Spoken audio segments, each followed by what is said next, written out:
تنها مورد حیاتی که هنگام خرید محصول از چین باید بهش دقت کنی اینه که فروشنده تقلبی رو از کارخونه اصلی بتونی تشخیص بدی. همین یک کار خوب بتونی انجام بدی، عملا نصف کار راه واردات رو رفتی. وارد کننده های زیادی رو دیدم که همین چند تا نکته خیلی واضح که الان میخوام بهتون بگم رو رعایت نکردن و سرشون کلا رفته. اما این نشونه ها چیا هستن؟ برو قلم و کاغذ بردار که میخوام امروز تبدیلت کنم به یک کارگاه واردات.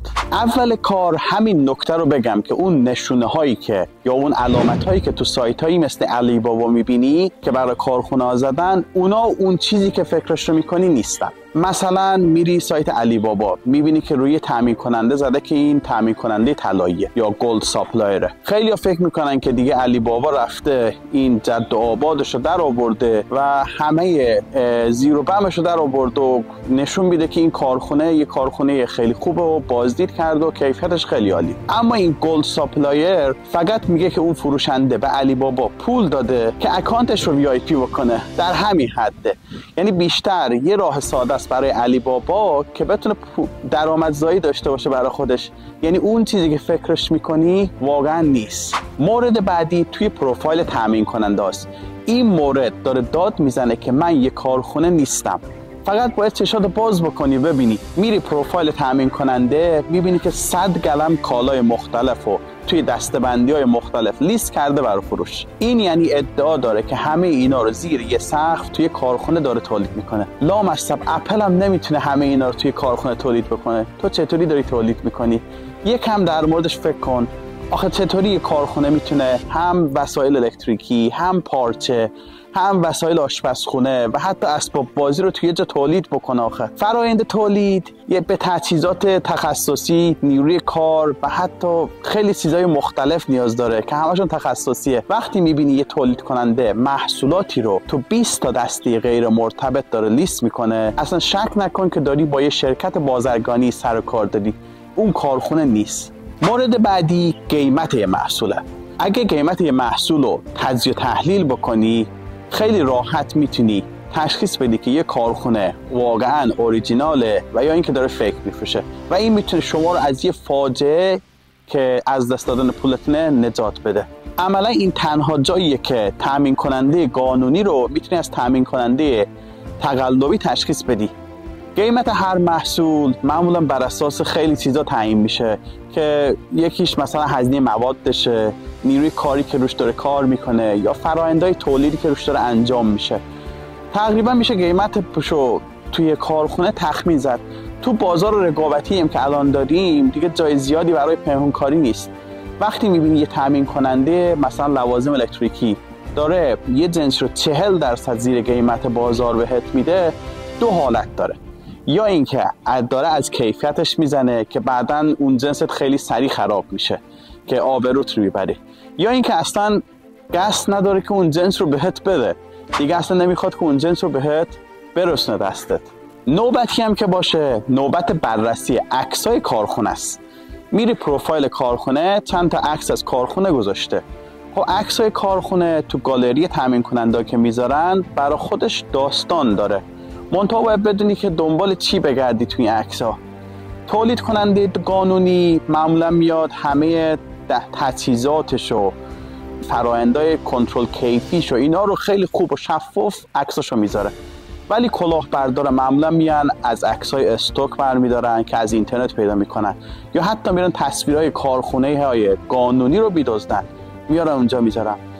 تو این عکس‌های کارخونه باید به دنبال جزئیات خاصی باشی.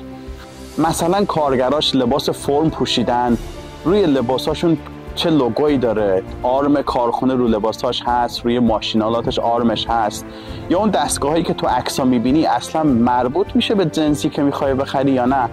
همه این عکس‌ها بهت یه دید کلی در مورد کارخونه میده. اما بریم سراغ بررسی گواهینامه‌های کیفی که کارخونه‌ها ادعاش رو زیاد دارن.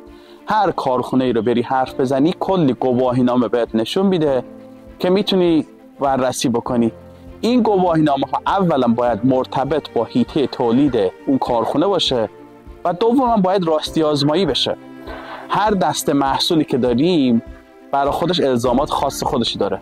مثلا گواهینامه‌های CE یا FCC برای وسایل الکترونیکه یا ASTM و EN71 برای اسباب بازیه که مثلا یه کارخونه‌ای که اسباب بازی داره تولید میکنه دیگه اصولا نباید گواهینامه CE داشته باشه. اما این گواهینامه‌ها خوبه، ولی همه گواهینامه‌ها رو باید راستی آزمایی بکنی.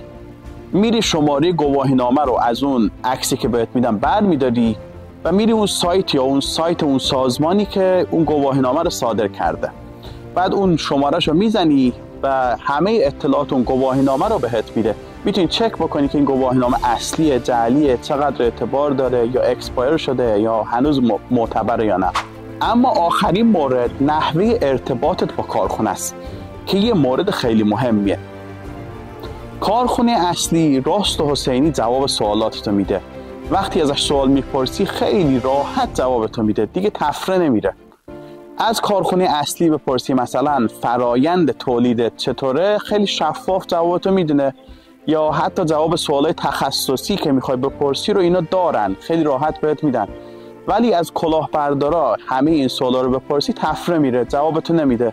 مثلا میپرسی رویه این محصول از چه جنسیه، جواب میده که اهل کدوم کشوری، میخوای به کدوم کشور اینو حمل بکنی.